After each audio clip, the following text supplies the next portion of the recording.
Hello বন্ধুরা, আজকে আবারও একটি নতুন ভিডিও নিয়ে আসলাম। আশা করি সবাই ভালো আছেন, সুস্থ আছেন।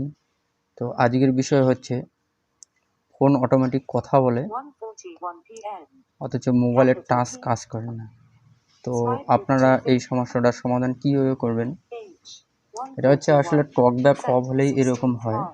তো এটা করার জন্য আমাদের একটা আঙুল দিয়ে কাজ করবে না, এটাকে দুটো আঙুল দিয়ে ট্যাপ করতে লাগবে। তো আমরা প্রথমে লকটা খুলে নেব। লকটা খোলার জন্য আমি পাসওয়ার্ডটি দিয়ে দেব।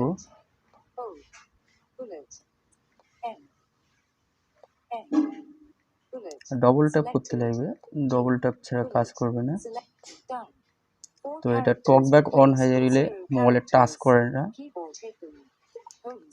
তো এটা করার জন্য আমরা প্রথমে চলে যাব আমাদের মোবাইল সেটিংয়ের মধ্যে। তো আমরা প্রথমে সেটিংয়ে চলে যাব। সেটিংয়ে চলে যাওয়ার পর এখানে আমরা চলে যাব অ্যাক্সেসিবিলিটি। এই যে অ্যাক্সেসিবিলিটি আছে, এই অ্যাক্সেসিবিলিটির মধ্যে চলে যাব আমরা।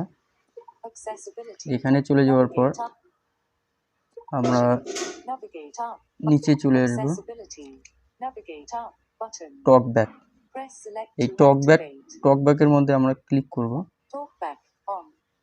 এখানে ক্লিক করার পর এই টকব্যাকটা আমরা অফ করে দেব।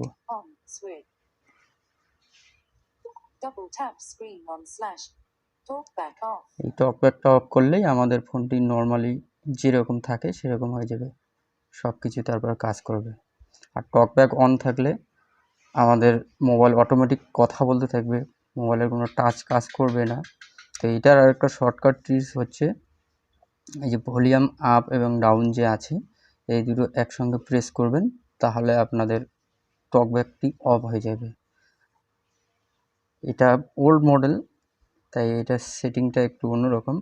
আর নাহলে আপনারা যেরকম করে সেটিংয়ে দেখালাম সেই সেটিংয়ে চলে যাবেন। সেটিং থেকে গিয়ে অ্যাক্সেসিবিলিটি যে কোনো সেটের মধ্যে পাবেন, এই অ্যাক্সেসিবিলিটিতে চলে যাবেন। এখানে চলে যাওয়ার পর নিচে দেখতে পাবেন টকব্যাক, এই টকব্যাক অফ করলেই হয়ে যাবে। এটা অন করলে মোবাইল স্ক্রিন কাজ করবে না, আর এটা অফ করে দিলে নর্মালি যেরকম কাজ করে সেরকম আমাদের ফোন হয়ে যাবে। এই যে